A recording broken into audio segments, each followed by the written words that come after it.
Hello, hello. This is John Binnie, and today I'd like to talk to you about the balancing of darkness and light and the ascension of this whole universe.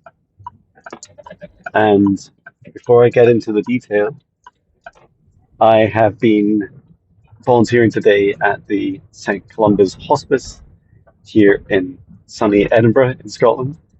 Um, and I'm just driving over some very bumpy roads, so bear with me a second. These are the old cobbled roads from like hundreds of years ago. Okay, and yeah, it's been a really magical day. I did three treatments for people, and two of them were returning customers, which both feels great because it's great to know that they enjoyed the first time, and also that it was just really beautiful to see the progress that they're making between treatments. So yeah, I absolutely love doing reflexology. This week's a big week in reflexology as I'm getting ready to submit my fourth case study, which I'll do during the week. And then also, I'm doing the final practical assessment on Sunday. So that'll be a real adventure. Um, Looking forward to it. And I do feel good. There's a big sigh there, but it was to stop me from coughing. Um, So, yeah, let's talk about the universe and ascension. I touched on this a little bit in recent videos, and then also on a live stream with the incredible Terry Renner, who is just an incredible psychic medium and soul, and she's also a member of my highest self membership group and a graduate of the Higher Self Foundational Training. Um, so yeah, I touched on it a little bit in our live stream, and I was called to really expand on it more because it feels like it's going to help you by me sharing both my insights to date and then also channeling a little bit more. Now, I am driving, so I'm not going to go into like a deep meditation and start, allowing any of my guides or any other entity to like take over and start channeling. But I will, I am open to receiving intuitions from my guides, and I've already set up a safe space to allow this to happen today. So I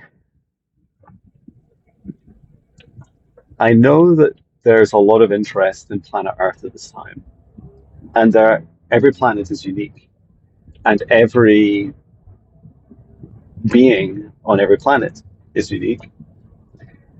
And in part, I'm responding to the question of why Earth? Why is Earth so pivotal, central to the ascension of the universe? And so, to explain this, there are many, many races, into the hundreds of galactic races in the universe that are interested in planet Earth. And they're interested because we have um, the human race and also aspects of planet Earth, which we'll go into a bit later. The human race are super fascinating. And there's like this whole cause and effect kind of loop, like a time loop. It's not a short time loop, it's a time loop that runs for eons. But there is a time loop where the cause and effect are are the same thing. So, for example, um, there are if we take the example of the gray aliens, the Zeta aliens, um, although they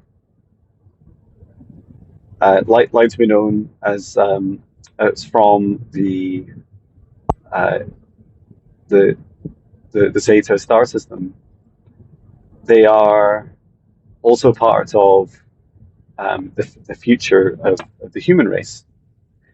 And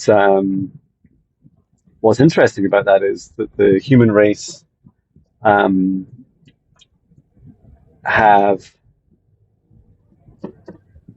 evolved over time into multiple timelines, and one of those timelines ends up in a situation where it's like a dead end, and that's where the the, the Zetas find themselves or found themselves.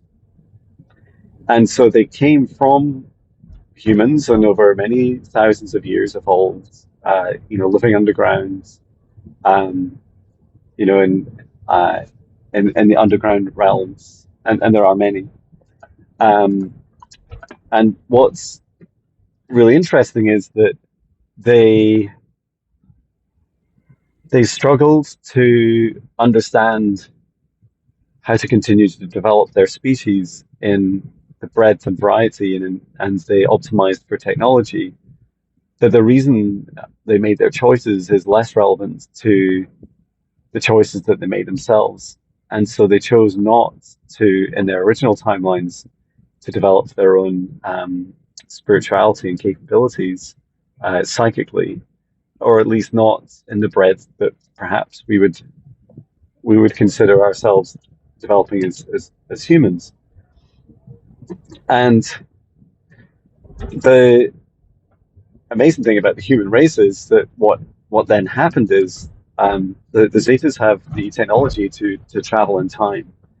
And this might sound, super amazing. And time travel is really cool. There's no doubt about it. I'm a big Back to the Future franchise fan. Um, what's really interesting though is they they travel back in time to be able to help, you know, pre-engineer the human race.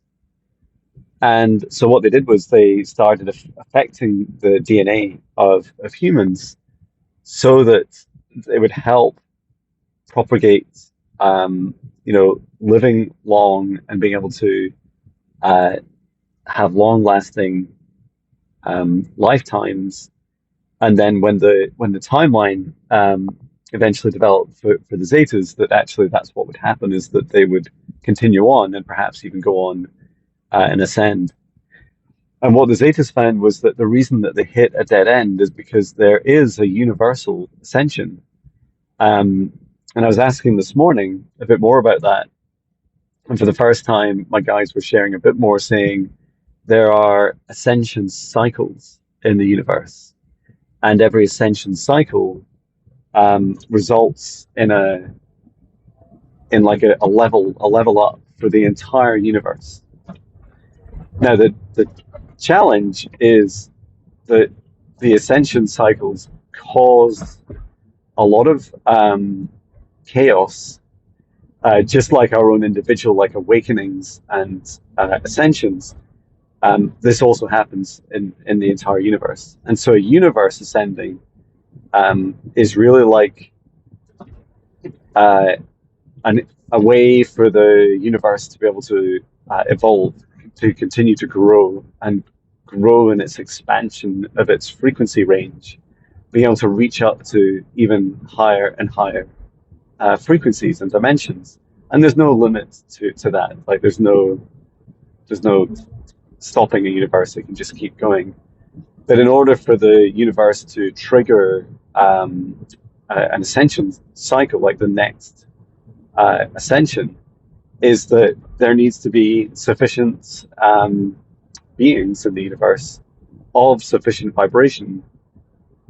So, for instance, if there was an average frequency and that average frequency was suddenly, from one day to the next, jumped up significantly, it would allow um, the universe to go through an ascension wave and a cycle and then step up. Uh, the downside is that if you're not part of that frequency range of the new universe, then just like in individual dimensions, um, what happens is you're you're in a dead end, right? And so that what will happen is that timeline will will, will collapse or come to an end. So, for instance, if your planet is too low frequency for the universe to hold you, um, then your planet will go through a destruction, or at least a destruction in that those choosing to ascend, the planets choosing to ascend, at least in the respect that those no longer witness you. And so there is like a separating effect. Um, and none of this happens all at once, right? It's just like you can step up to your next level, into the next dimension, into the next universal frequency, and the perception of whether you ascend or your planet is destroyed is that experience is unique to every individual.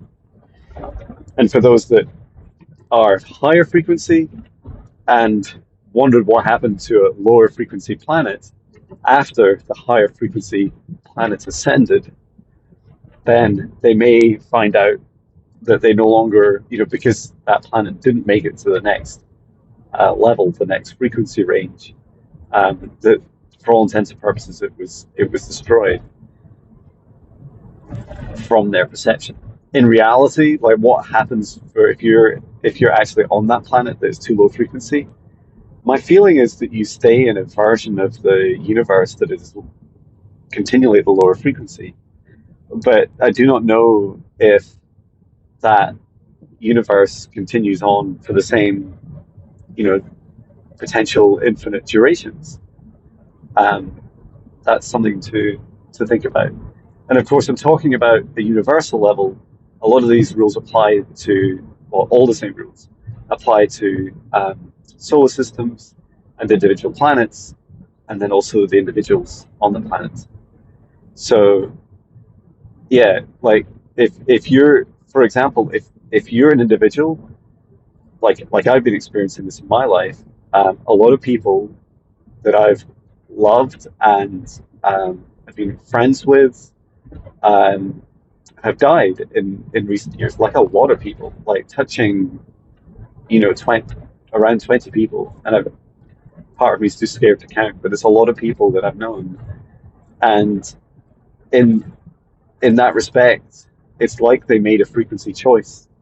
And it's not to say that they're actually dead in the other timeline. Um, that they, but in my timeline that I've stepped into, and I feel I'm absolutely on my highest timeline just now, um, is that they're, I guess, I didn't want to use this term, but like dead to me, like their experience was a death to me. Um, and so what was happening was the Zetas, and I'm just choosing them as one example because they're just one of hundreds of galactic races that were involved in this exact, or very similar practice. But when they found out really that their options in the future became very limited and eventually dead ends, that they decided what they would want to do is to um, go back retrospectively, engineer the human race to try and get to a state where they had a longer future ahead of them. Um, and and of course they tried this once, and like it didn't work. And if, in fact, since then they have tried it thousands and thousands of times. And I'm just recalling, I'm being guided to recall a little bit about some of the alien abductions. So this is absolutely part of this exact same kind of theme of experiments where souls like you and I have agreed on planet Earth, whether the human incarnation is like fully conscious or not, have agreed to partake in some of these experiments. And it's literally a case of, our souls were asked, um, would we help a galactic race survive the ascension? And for many of us, we said yes. And I'm recalling a dear friend who sadly died uh, not very long ago. She in a like a similar to like a hypnosis session had explained, you know, her experiences of being abducted and then going through like this uh, realization that, you know, there was a lot of DNA engineering going on in the planet, and to understand how, like, why was that happening. And you can also describe, you know, the alien abductions, and then also any of these like mass programs. I'm not going to use the kind of trigger words, but these mass programs of giving people certain drugs. Um, you know, and we've had that for recent years in particular. Uh, they when they change the DNA of someone, it's part of the experiment. Part is to understand like what's happening. Why is the what happens when you change someone's DNA? How more likely are they to more easily traverse the ascension, or to simply put, to ascend? And so this time loop I was talking about is that the changes are made now. So let's say if and I'm not giving consent to be abducted, but if I was abducted today and my DNA was changed today, and let's say it took a few weeks or a few months for it to be measured, um, the the people, the beings that affected my DNA would then watch to see what happens through my um, my children, their children, you know, uh, what would happen further on down the family tree, and eventually, you know, what would that effect have on the future of um, the human race, and eventually, you know, races like the or kind of offspring like the grey aliens, and then so on. Like depending on that result, then go back in time again and re-engineer. And many galactic races have been doing this. So they've been doing it over and over to us, not super well coordinated.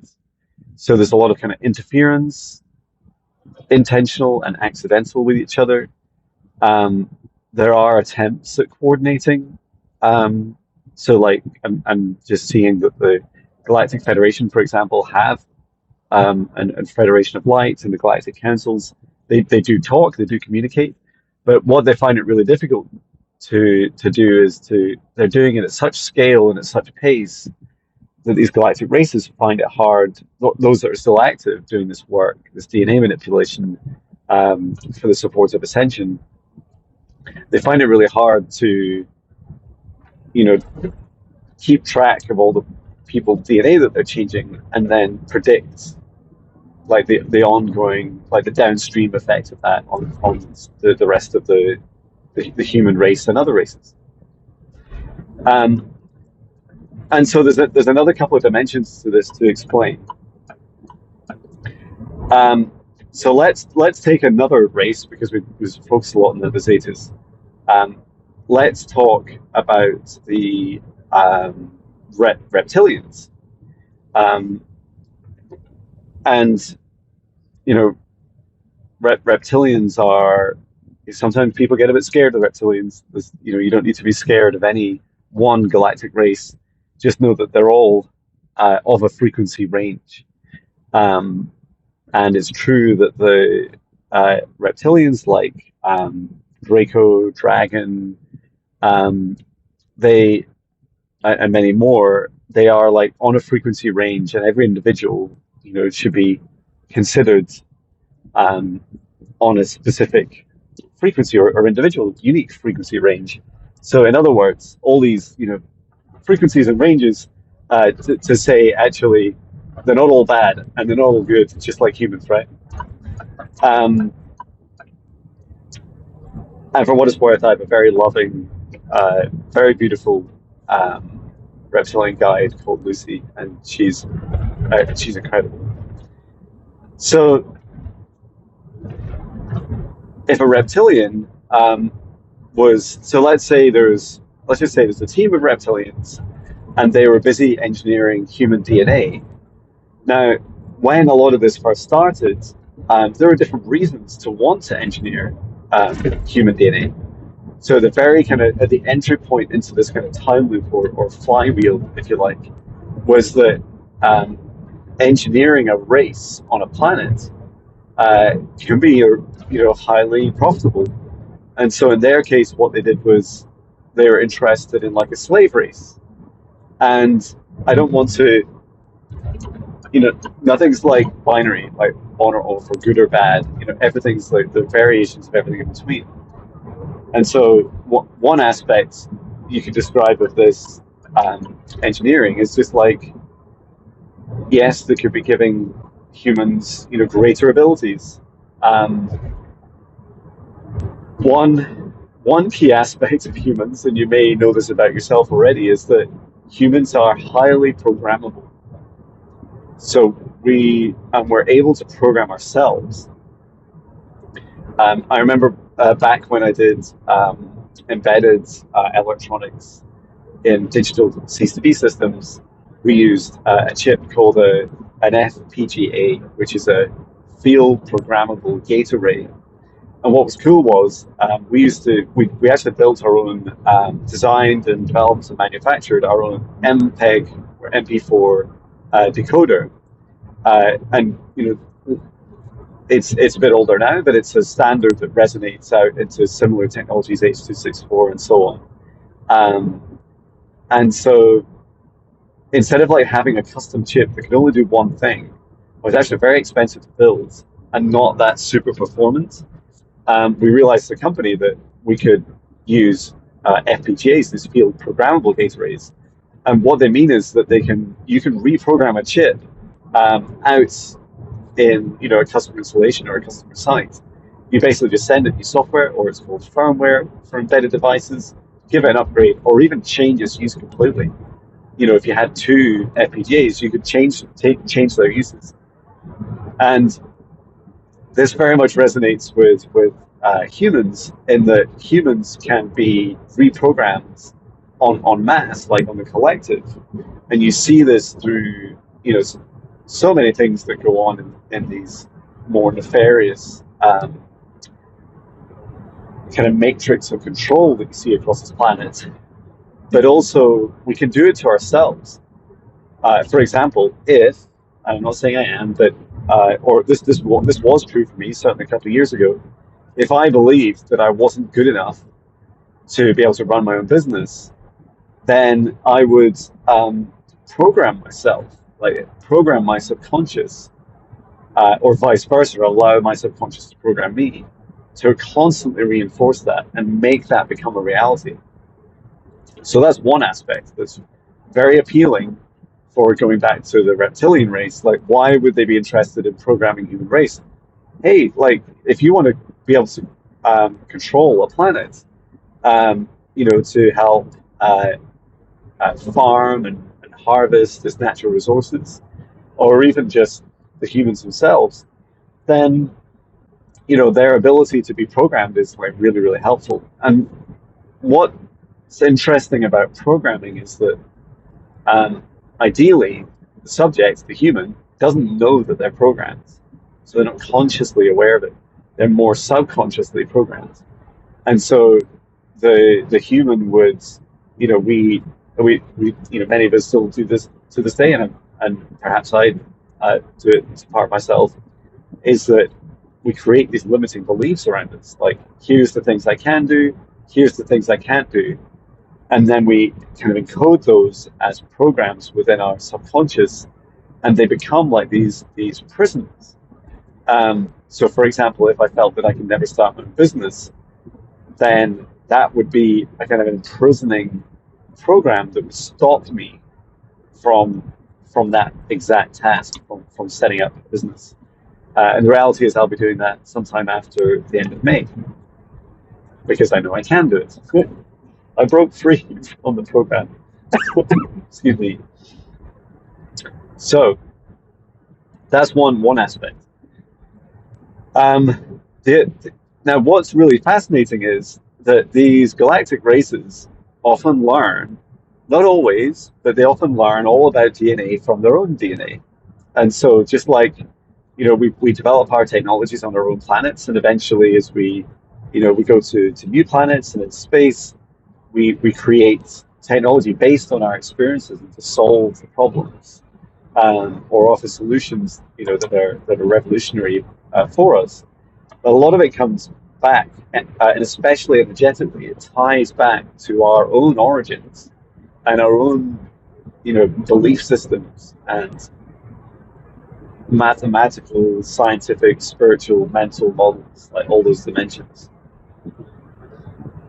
So accidentally, what happens is if you are any galactic race, you could be Zeta, Reptilian, any of those galactic races that have um, programmed our DNA, just by interfering, the act of engineering our DNA causes an energetic cord between the galactic race and the human DNA and the human race.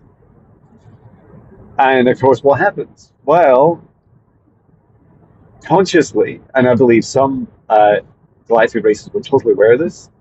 Some just did not believe in it, and my feeling is that the reptilians did not believe in this to begin with. They thought it was a ridiculous concept, like kind of folklore or like superstition. Um, but what happens is when you engineer another race, there's this like karmic tie, this contract, this intergalactic race that include humans in that category. We become connected to each other, and so what happens is when the humans ascend, good news. Like you also get the option. You're like tied to the human race, and you also now get pulled up with them.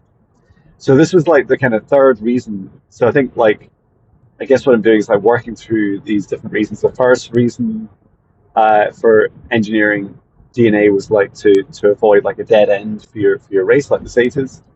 Um, and then the second reason was to program, for mass control or mass enhancements or augmentation, like the reptilians initially did for the human race.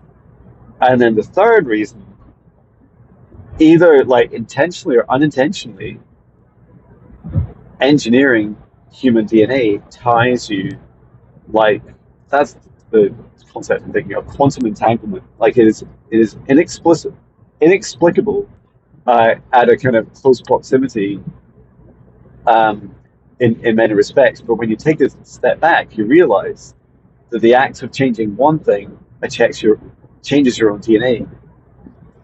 And so that means that whether a galactic race really wanted to or not, to ascend, they become tied to the ascension process. I'm more likely to be, how to describe it, implicitly opted in to the ascension if you're affecting the human race DNA, and the human race are the ones that are ascending. You end up in a situation where so does your race. Your race gets pulled up as well, and you get the option to. So that's the kind of three reasons why you may be interested in both engineering, like the cause and effect. And it's super interesting, right? Like there is absolutely a flywheel, like a loop.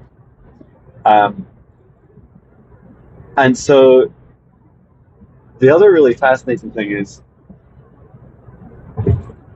it took some time, and I find this really funny to think about because the time loops are they're huge, right? They're into the tens of thousands of years. Cause this cause and effect, like going back in time, changing the human DNA, monitoring its impact over thousands of years, trying to detect the impact. Because of course, if you're in a downstream timeline, how do you know like whether you just change the past or not, because your past is constantly being changed. Sorry, your present is constantly being changed by your past. And of course, all these past, parallel, present, and future versions of all of us exist in parallel. We're just all connected to each other. So you change one, you change the other, and vice versa. Okay, let's talk about the magic. Where like the magic secret sauce in all of this, and why haven't these galactic races figured it all out yet? Um, well, you could argue they've figured it out as much as is possible, and this is what really intrigued me about the Zetas. I was thinking, why did they need to go back? Why did any of this need to happen? Why did they need to go back in time to try and change their past DNA in its origins in the human race to affect the present? Why couldn't they just do some engineering in the future? It'll be fine. Well, it turns out there's a few magical things about the human race, um, and again, this is linked to this kind of flywheel of cause and effect. So, some facts about the human race that are really awesome, and this includes you if you're listening to this. One, your body is capable of holding a massively broad frequency range. You can hold and exist in very low vibrations and frequencies. And we see this all the time on planet Earth, right? We see humans going to very dark places, both being the kind of villain and the victim, or blends of both. Very low vibration experiences of and emotions of shame, guilt, and pain. Okay, and the very same human form, with a bit of work and a bit of their own dedicated practice, can significantly raise their frequency. And so far, there's been no upper bound, like really identified for the human race. And to be honest, it's not really something I really thought of, like whether individual galactic races have an upper or lower bound. But conceptually they do, because there's always one, or has been one, living being in that galactic race of a lowest and of a highest frequency range.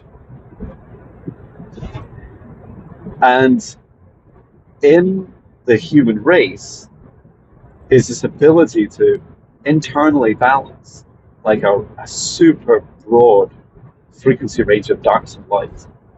And the balancing effect is what the universe is constantly trying to do.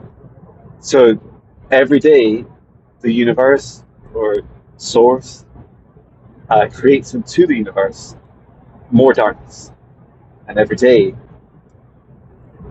source creates more light into the universe. And the darkness wants to win over light, the light wants to win over darkness. And so there's this constant fight of energy. And it goes on for eons and eons.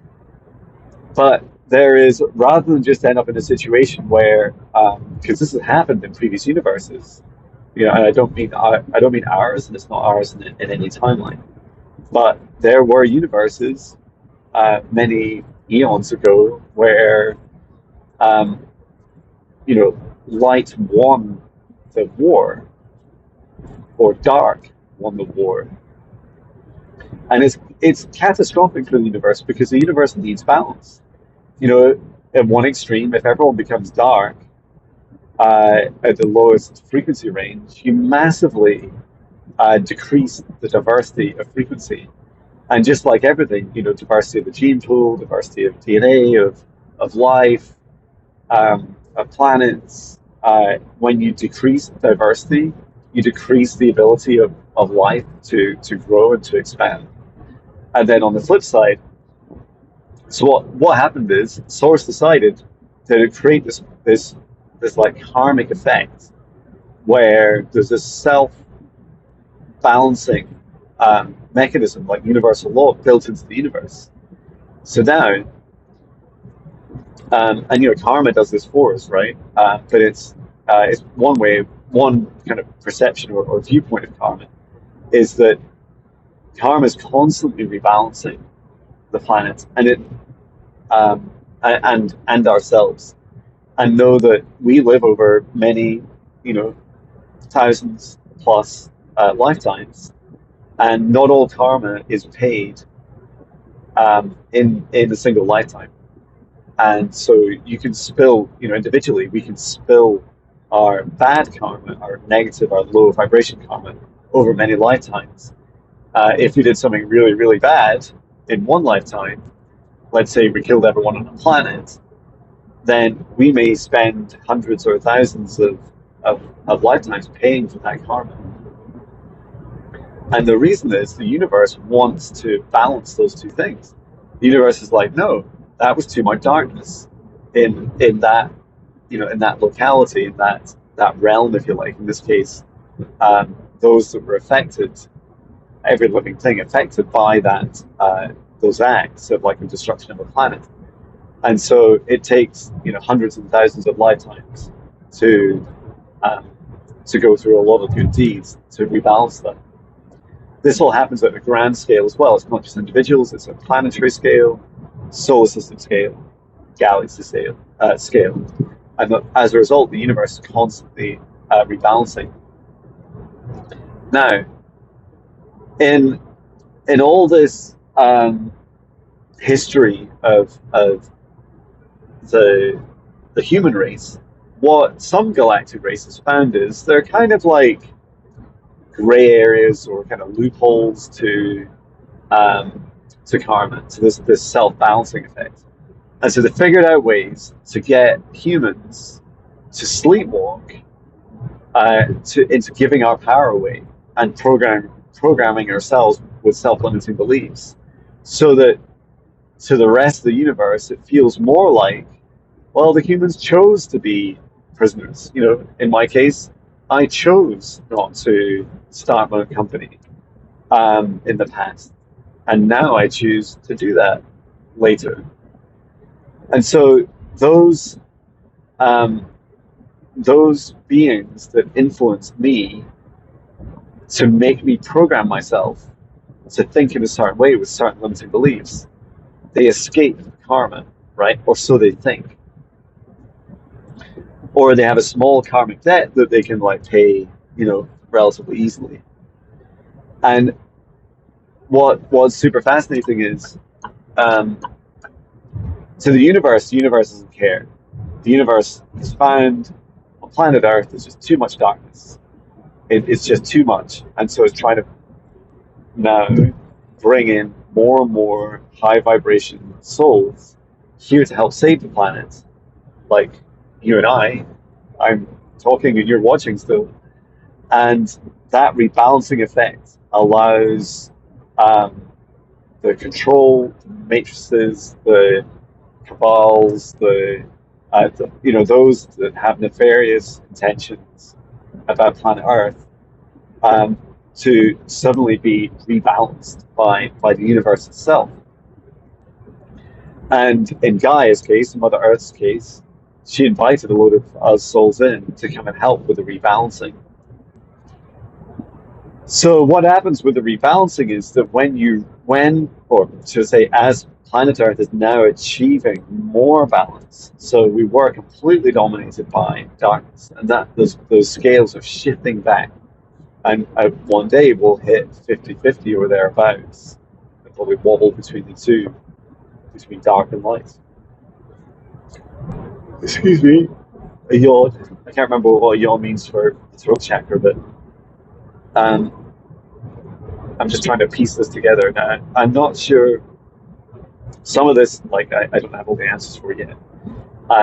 So please do ask me questions that will help me dig into some of these more of these rabbit holes. But whenever you're feeling a little bit confused by all this, and it all seems a bit complicated, just focus on the simplicity. The simplicity, the illusion of this world and this universe and dark and light is that there is separation. Separation is an absolute illusion. The fact is, we're all one. We're one with reptilians and zetas and whichever other galactic race that exists, because we're just all beings of the same universe. And the separation between us, the differences in the way we look, our technologies, our spiritual beliefs, is all an illusion. And the other really interesting thing is that humans, somewhere encoded in our DNA, are like these magic aspects of us. And there's this kind of magic combination of DNA that for so many thousands and thousands of years, the Zetas thought they were finding ways they were successfully beginning to like identify the patterns of magic. And the magic of the human race allows us to do all these kind of superpower things. And one thing I didn't touch on is that is that humans have an incredible ability, unlike most of the galactic races in the universe, to individually create. And then about 20% of each of our consciousness is also overlapped with the collective consciousness. And so we can collectively co-create. So imagine this like combination, right? Like we're a human race that you can program, and we can also program ourselves or be influenced to program ourselves, which means that the kind of masters of us, or so they think, can escape the karmic cost. But also, humans are incredible co-creators. And so we can co-create entire realities. And this is one aspect of the Ascension, is that the Ascension of the universe is a perception of, it's like a co-creation of the human race. And our individual creativity comes from source, right? And what's cool about that is that it's infinite. And so we are infinite individual creators and co-creators all at the same time. So all these aspects tied together, the some races realizing that they're on a dead end timeline, some races wanting to be parts of the Ascension, some races wanting to just kind of take advantage of the human race, and then intentionally or unintentionally being tightly coupled, like with a quantum entanglement between their race and our race.